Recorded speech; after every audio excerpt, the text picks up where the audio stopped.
Good day to you all. Did a video on this and my delivery was just not that good. Maybe I'm my own worst critic, but when I reviewed it, I'm just like, ugh. So I want to start all over again. And I wanted to settle some of the annoying talking points about racial bigotry by some of the partisan Republican hacks who wants to criticize liberals and leftists alike on race as if those same liberals and leftists are perpetuating the race problem while those same GOP hacks, especially talking down against African Americans for voting for the Democratic Party. And I speak of this as an independent person with a perspective that's, I would like to think, is outside of the two-party divide. And it doesn't mean that the liberals and the lefties are not going to be criticized because they played a small role too. Um, eh, well, my intent is very simple, of course, and that is to work toward racial equality and racial justice in my own way. And I'm not virtue signaling by doing this commentary, but I want to have our racial divide and racial conflicts resolved for the better for everyone. As I stated, I'm not into identity politics these days. Some would accuse me of class reductionism, but to be a true leftist, yeah, we're all a bit of a class reductionist to a point. And I'm not one to downplay race issues or gender politics or sexual orientation or any of the other social issues. Because after all, I am a civil libertarian, a free speech guy, and I'm not even discussing this from a perspective of what some would call white guilt or anti-white self-hatred. I'm just going to kind of keep it simple. Race is a social construct. We're all equal, and it's all good. Uh, I don't believe in cultural relativism per se, or the or cultural relativism on hyper drive, but I believe that some basic truths can resolve this racism problem, and I just kind of want to kind of confront some of the hyper partisan talking points with regard to racism today. And you know, do we have a racial divide problem? Yes, we do. We do. And we had tremendous improvements over the last several decades, and we had some unfortunate setbacks. We do. On the question of the red and blue state cultural divide, because that's pretty much the thing for many years is the red state blue state divide.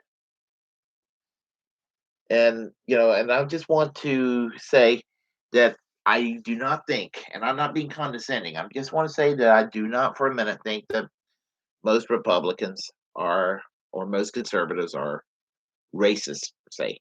Some of them are. Some people are. And I would say it's a very large number are. But as far as plurality or majority, they may not be aware. It may not mean any harm, but I think that when push comes to shove, that they would not um, dive into what it means to be a racist in its most ugly form. But I do get tired of some of the talking points that exist by Fox News, talk radio, and social media these days, such as the liberal plantation. That talking point gets on my nerves. And it's the talking points of as if that prior to civil rights and prior to during the days of Jim Crow, when there was way more income inequality, when there was not a safety net, that the blacks were improving their situation, and that racial equality and the safety net kept the blacks down and depended on the Democratic Party. I don't like that. And it's not true. It is not true. And safety net was not created by, I mean, do you expect me to believe that a bunch of Jim Crow racists who hate black people were like, "Oh, we're going to create Social Security, we're going to create Medicare, we're going to create, all these social programs because, you believe, they hate the black people so much that they're supposedly going to give them welfare." Honestly, I don't look at it. I don't look at welfare and associate it with black people or white people. I associate welfare with people who are in need. It's racially neutral. It was created racially neutral wise. And you I know many African Americans who are not anywhere near public assistance. So I kind of think it's racism in itself just to assume that African Americans are all on welfare. Because there's a lot of white folks who are on welfare too. And yes, I believe in basic welfare for people who need it. And I do this with not even thinking in terms of race. I'm thinking in terms of people who need it. And this notion of, and it's true, maybe Democrats do wedge on the racism to garner votes, but Republicans do the same thing with with the whites to try to exploit racial resentment.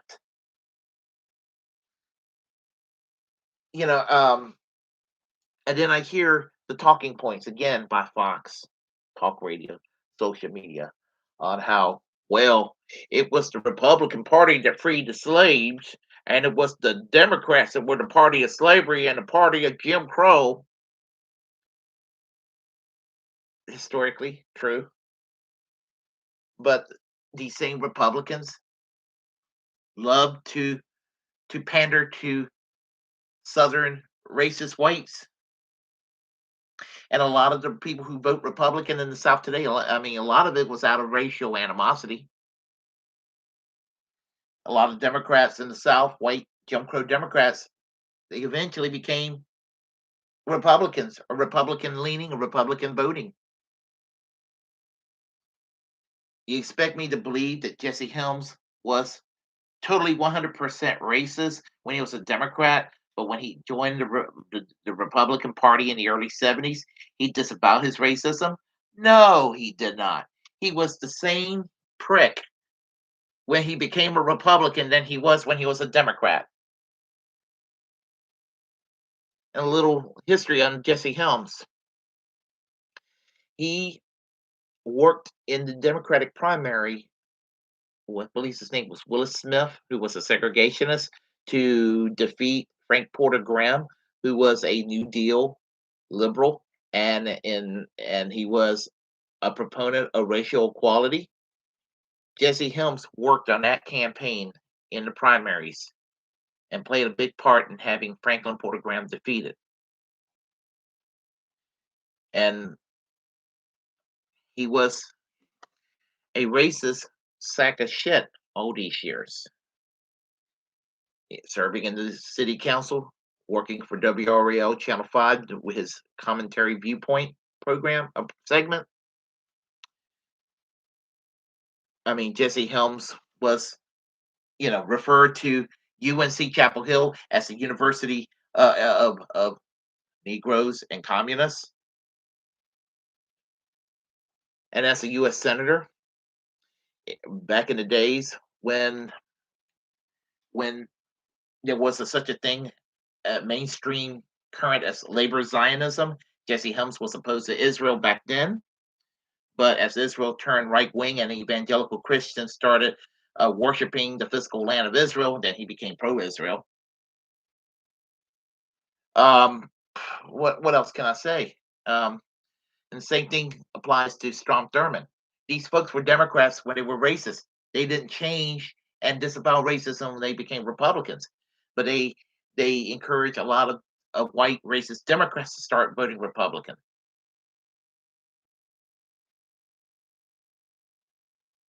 So I mean, it goes both ways, and and they pander with resentment, distrust, divisive politics on the separate issue of immigration. They also fearmonger that by the year 2042, with the influx of Latin Americans coming in to our borders, that America will be no longer a majority white nation. Well, I'm going to mention some basic truths about Latin America. Most Hispanics are white or Caucasian. And if they're not fully white, they're white American Indian or Native American mix. It's called mestizos. Some Hispanics are black. But overall, whether they're white Indian mix, or black, they more or less is kind of a parallel European culture. The Latin America is a parallel European culture that coincides with the Anglo American European culture of the United States and Canada.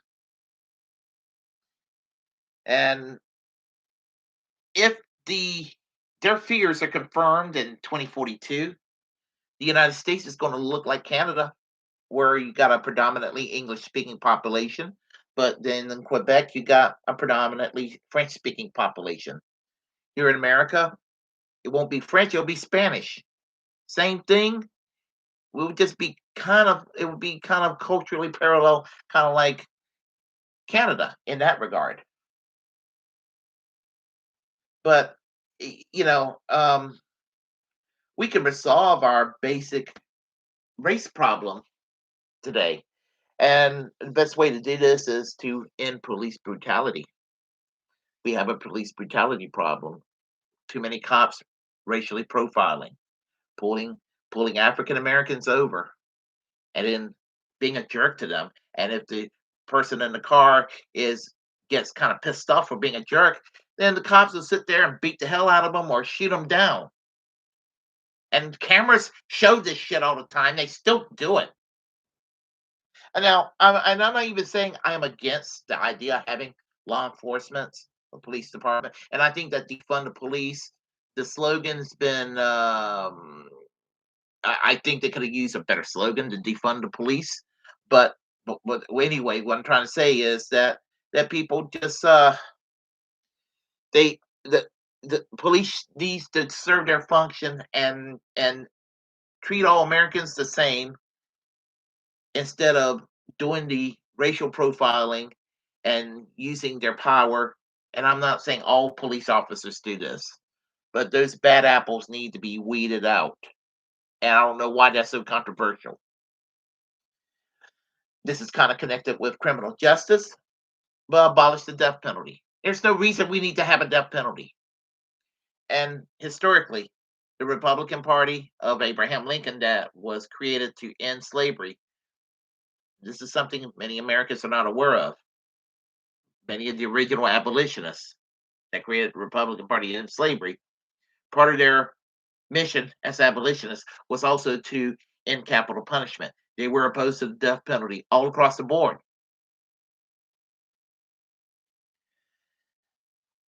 I would say also guaranteed all Americans a job with a living wage, a unionized job. Cornell West said that a living wage job is the best social program, and he is right. I would say enact Medicare for all. And if I had it my way, we'd go full socialized medicine the way it is done in the UK with the National Health Service. And if all this sounds like class reductionism, um, so be it. But I think that a majoritarian middle class society, the return of the American dream. But this time, a little more multicultural will be the way to go. Because if you do well and you do well and you do well, regardless of your circumstances of life, we're all doing well. And we're all doing well, there's going to be less resentment. There's going to be less mistrust, less racial prejudice. You won't be able to eliminate it totally, but you can certainly go a long way toward the dreams of Martin Luther King. I have a dream. It can be done. And as I said, I just don't want to sound like I'm beating up on the Republicans. But as I said, when the Republicans go around acting like the Democrats are the real racists, it's so the talking point is so dumb. And then catering to Confederates, the Confederate mindset, and play, and I say trying to go and get angry white Southerners to forget about the income equality and being stiffed by corporatism, by insurance companies, by jobs being outsourced out of their area into areas where there's exploitive wages being utilized, and then we Americans lose the manufacturing base here. They use the subtle issues of like, that black person and that brown person over there, they're getting stuff that I should have, and that sort of thing, and then they coddle these white angry people with the Confederate stuff, saying they're trying to take away your heritage. Sorry, no state flag should be state flag should have the Confederate flag, and no town square should have a Confederate memorial. You put that shit in a museum. I mean, to say put keeping a Confederate flag in a town square or in a memorial or having a state flag as a Confederate flag, a state flag as a Confederate flag or a Confederate memorial, that would be like keeping the swastika on the Brandenburg Gate in Germany. Think about that from World War II. The Third Reich was terrible. I was glad that the swastika was blown off of the Brandenburg Gate. And in a way, it's the same thing. Understand that. And that's all I'm trying to say. And I'm not about political correctness and anti-white self-hatred. I mean, I'm not about that. I'm about we're all of us getting along. And that's what I got to say today.